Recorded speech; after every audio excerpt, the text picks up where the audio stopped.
We've all been waiting for our next Congresswoman from Louisville, Attica Scott. Good morning, Louisville. And thank you, Aya, CJ, and Dr. Anderson for knowing that another world is possible and for supporting transformational leadership here at home and across our great Commonwealth.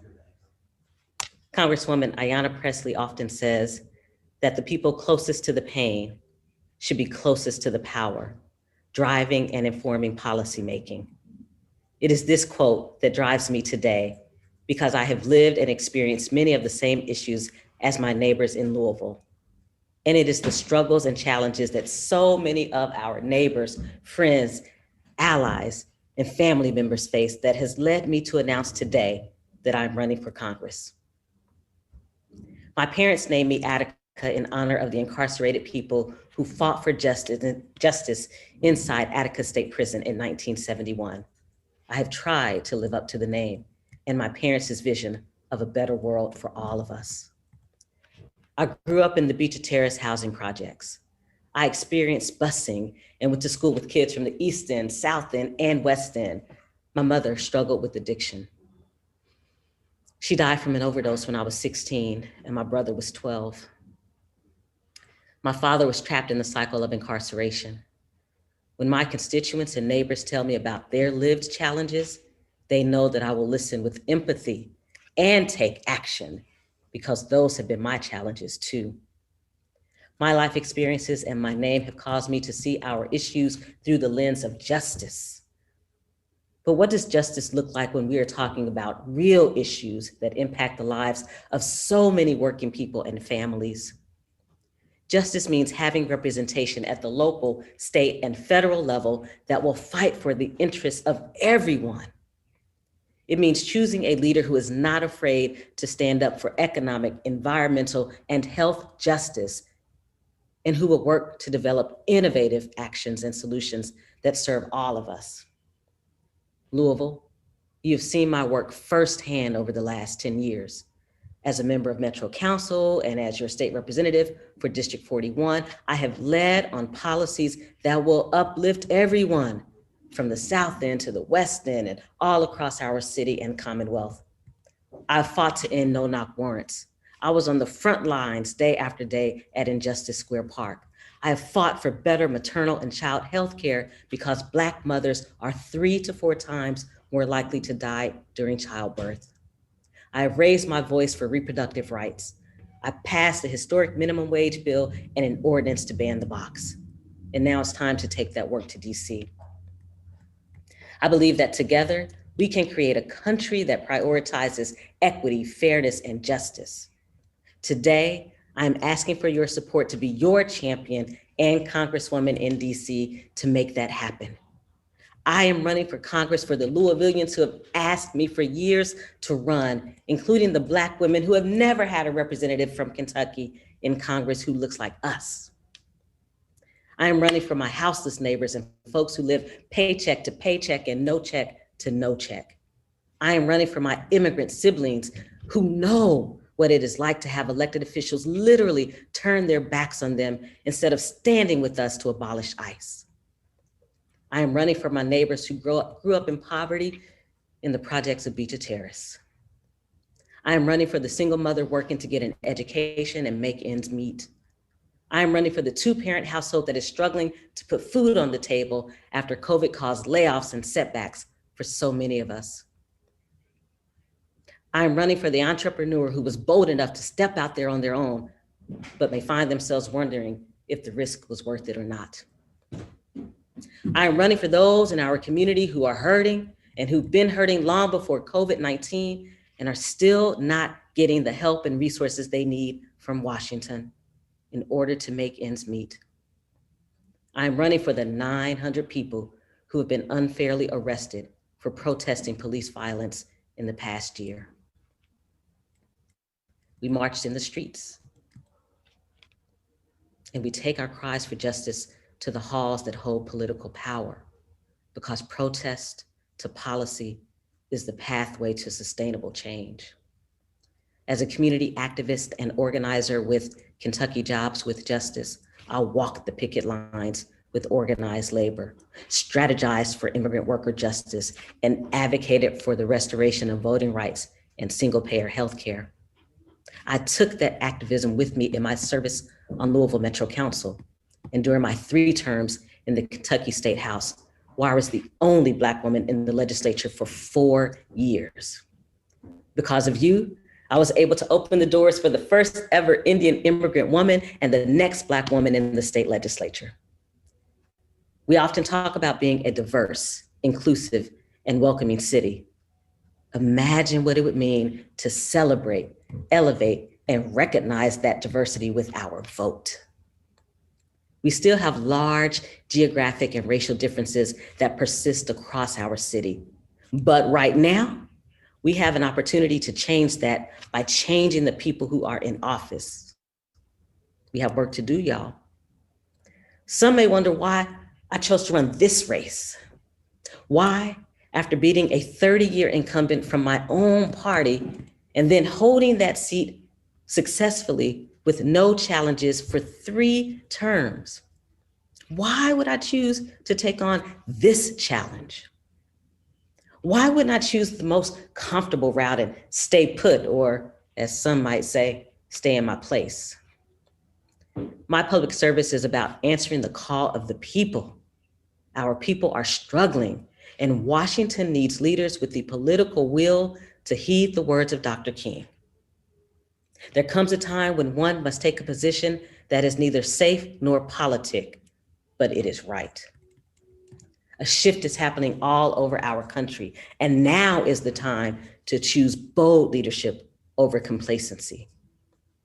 We need a leader who sees the glaring disparities that exist, has the empathy and life experiences to understand them, and the resolve to act unapologetically in addressing them. We need a leader who is willing to get to know every single constituent and serve every single person in the 3rd Congressional District, even if redistricting dramatically changes the geographic reach. For a year during the racial uprisings, we wore t-shirts that said, "Stand with Black women." Now, we have the chance to vote for the first Black woman to represent Kentucky in Congress. For too long, Black women, and women in general, have been told to wait our turn. I believe that when my parents named me Attica, they knew that one day I would have to stand up against all odds, just like the folks incarcerated in Attica State Prison. Not because it was safe, but because it was right. I know voters are ready for a candidate who shares their life experiences and who has made fighting for economic, employment, and racial justice her life's work. This race is about the people of Louisville. This race is about the people of Kentucky. This race is about the people of the United States. I'm going to win this race by focusing on the issues that matter to the people in the 3rd Congressional District. We are no longer accepting basic leadership when excellent is on the table. Tyler Girth, who gave his life to fight for justice in Louisville, he used to say, "Be excellent to each other." I trust that when voters all across the district hear my story and remind themselves of what has been at stake for many of us for so long, they will choose bold, ambitious change, and they will vote for the person who is committed to being excellent. Again, I'm asking for your support today and for your vote next year. Let's get to work, Louisville.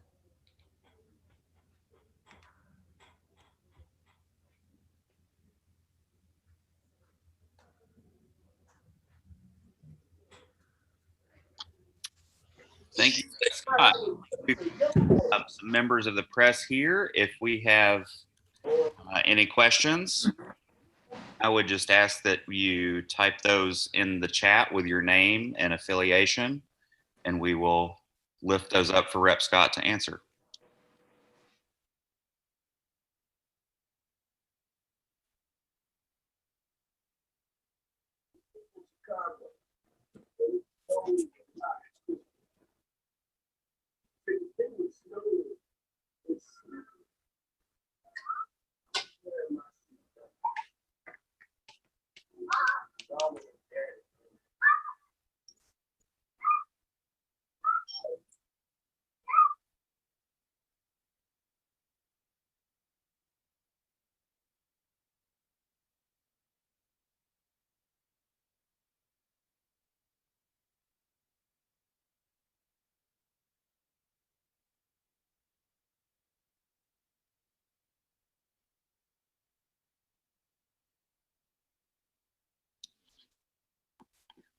Got our first question here from Morgan Watkins at the Courier Journal. Rep Scott, what do you think your chances are of defeating Representative John Yarmuth, a longtime incumbent? What's your strategy? Thank you so much, Morgan, for that question. And I'm very clear that we have the opportunity to change the face of politics from Kentucky serving in DC because the people in the 3rd Congressional District are going to vote for that change. We're going to do the work as we always do. We're going to talk to folks. We're going to meet them where they are. We're going to listen to people and their issues and concerns. And those issues and concerns are going to be reflected in our campaign. We're going to lift up the folks who have felt powerless and voiceless, but who have power and voice. We all use our power and voice in different ways. I'm going to use mine to serve the people who have often felt like they haven't been served. So my campaign is going to be similar to previous campaigns that I have launched and won. It's going to be deeply rooted in community, and it's going to be about the people. Our next question is from Sean at WAVE. Is there something about the leadership currently in this congressional district that made you want to run? Thank you for that question, Sean. I'm running because I've been asked for years by people to run for higher office, in particular to run for Congress. And I've been asked by a lot of young people and young Black women who are looking for leadership that they can turn to and say it reflects them, it reflects their values and their visions and their life experiences. That's why I'm running. I'm running because it's time for a champion in DC who understands what people are going through every single day, trying to make ends meet, who understood that long before the global pandemic, and who knows that when you serve in office, you have to be able to represent the people who may not be able to donate to your campaign. You have to be able to represent the people who might not have an organizational platform. You have to be able to represent the people who aren't the names you hear every single day. And that's what I'm going to do when I go to DC. And our next question is from Spandana Pavuluri at Kentucky Student Voice Team. How do you hope to legitimize and amplify the voices of students as you pursue your work? Thank you so much for that question, Spandana. As I have done as a state representative, several of my bills that I have filed have been at the request of students and working in partnership with students, whether it's the Know Your Rights bill for student journalists, or whether it's the bill that students brought to me to mandate the teaching of African American and Indigenous history in our public schools, or whether it's the bill that students brought to me to teach the history of racism in our public schools. I've always led in a way that students have felt comfortable coming to me and working collaborative with me on legislation. And I will continue to be that kind of person when I serve in DC. And even before I get to DC, I want students at the heart of our campaign, guiding us, leading us, directing us, because I know that that is the pathway forward. So thank you so much for the question. All right, and I've got what I think is the last question here in the chat. This is from Daniel at the Herald Leader. Why should the people of Louisville give up a representative in charge of writing budgets and who wrote the American Rescue Plan for a freshman representative who would have to start from scratch? Thank you so much for that question, Daniel. The reality is that long before the global pandemic of COVID-19, we had issues that were not being addressed. We need to have a representative that has a broad vision, who can address many issues. Yes, we know that the budget is important, but we also know that people are trying to fight racism, fight police violence, that we have to end qualified immunity. We know that there's so many other issues that we have to address. The fact that Black women in this country are 3 to 4 times more likely to die than white women in this country. We have to address those issues. We must abolish ICE. There are so many issues that we must address, that we have to allow ourselves to not have this myopic view, but understand there's so many folks who are suffering right now who have been suffering and who are crying out for a leader who is going to go to Washington and fight for their needs.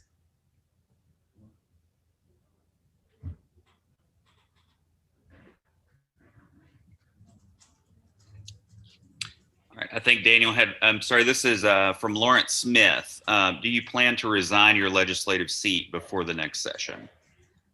Thank you for that question, Lawrence. No, I do not plan to resign before the next legislative session.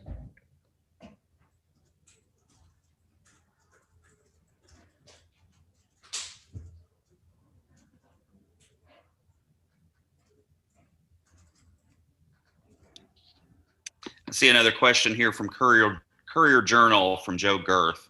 What has John Yarmouth not done that he should have, and specifically what issues would you champion that he hasn't? Thank you for that question, Joe. This campaign is about the people of Louisville and the people who are demanding and asking for different representation. That is my focus. Far too often we focus on an individual as if the seat was made for them, but the seat is not made for any one person. It is made for us, for we the people. That is why I'm running.